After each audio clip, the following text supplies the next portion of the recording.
pode? Pode. Olá, tudo bem? Hoje eu vou ensinar você como coletar risóbios e como usar esses risóbios que você coletou para poder inocular os seus feijões, as suas leguminosas e também como armazenar esses risóbios para uso futuro. Então vem comigo.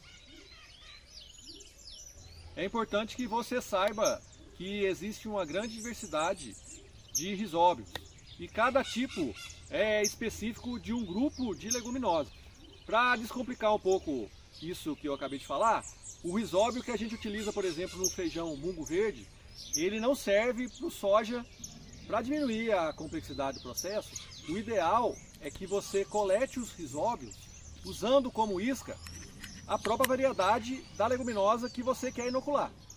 Outro ponto é que a gente precisa encontrar plantas que já estejam inoculadas para poder fazer a coleta. Existem duas possibilidades de a gente encontrar plantas que já tenham risóbios em suas raízes. A primeira delas é quando a gente já usou o risóbio em algum lugar para fazer a inoculação de uma certa variedade de leguminosa. Se você já usou risóbio alguma vez, certamente aonde você cultivou você vai encontrar risóbio. Então você pode plantar a variedade que você usou naquele local, que você certamente vai ter risóbios ali. A segunda possibilidade é a existência de risóbios nativos no seu solo, para uma dada variedade de leguminosas, o que não é muito difícil de acontecer caso o seu solo seja bem manejado e bem conservado. Na demonstração que eu farei a seguir, eu plantei uma variedade de feijão e onde eu plantei haviam risóbios nativos para essa variedade que eu cultivei. O primeiro passo para usar a leguminosa como isca é a gente escolher um local para plantio onde não haja muito matéria orgânica, ou seja, pobre em nitrogênio. A existência de nitrogênio no solo pode inibir a nodulação dos risóbios e prejudicar a nossa coleta. Então nós vamos preparar esse local adubando com todos os demais nutrientes, como no meu caso aqui farinha de osso, pó de rocha ou outras fontes de fósforo e potássio, exceto fonte de nitrogênio, mais uma vez, né? Cerca de 30 a 45 dias depois da emergência das plantas, vamos colher algumas dessas plantas e verificar se existe nodulação das raízes. Esta aqui, ó, tem alguns nodos. Essa aqui também. Então já podemos colher as demais plantas iscas. Mas quantas plantas nós vamos colher? De 10 a 15 plantas bem noduladas, como essa daqui, ó, conseguimos inoculantes para de 3 a 5 quilos de feijão da mesma variedade. Feita a colheita das plantas iscas, vamos lavar as raízes dessas plantas, sempre com água limpa, sem cloro. Vamos retirar cuidadosamente todos os nodos das raízes. Vamos lavar os nódulos novamente em água limpa. E remover e descartar os nódulos totalmente pretos. E aí estão nossos risóbios coletados, pronto para uso ou armazenamento.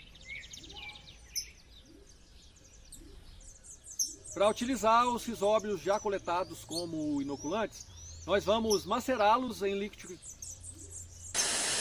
Nós vamos batê-lo no liquidificador juntamente com 300 ml de água, mais 30 gramas de açúcar, de modo a obter uma suspensão. Vamos usar esse líquido para umedecer nossas sementes, como nesse caso nós não usamos turfa ou outro material para poder proteger as bactérias, nós devemos fazer o plantio dessas sementes imediatamente após inoculadas.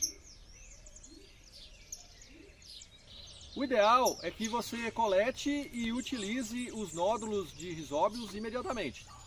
Mas se for preciso guardar esses risóbios para uso futuro, primeiramente temos que deixar os nódulos secando um pouco à sombra. Uma meia hora em um local bem ventilado já é o suficiente para secá-los. Após secos, nós vamos precisar de um frasco de vidro, onde nós vamos colocar os nódulos. Vamos precisar disso aqui também, ó. Isso aqui é glicerina bidestilada, que você pode encontrar facilmente em qualquer farmácia. Vamos encher totalmente o frasco com a glicerina. Depois vamos tampar o frasco e deixá-lo descansar por 1 hora à temperatura ambiente em um local bem ventilado.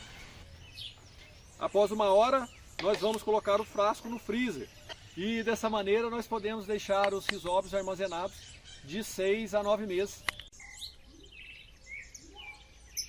Para utilizar os risóbios que a gente congelou, a gente move o frasco para a parte de baixo da geladeira e vamos deixar ele ali descongelando lentamente. Depois de descongelados, basta a gente macerar os risóbios no liquidificador. Basta a gente macerar os risóbios no liquidificador juntamente com a glicerina mesmo, sem problema, e repetir o processo para fazer a inoculação. Espero que você tenha gostado de mais esse vídeo, espero que você realmente tenha aprendido algo com ele. Se você tiver alguma dúvida, deixe aqui embaixo um comentário que eu terei o maior prazer em responder. Um forte abraço e até o próximo vídeo.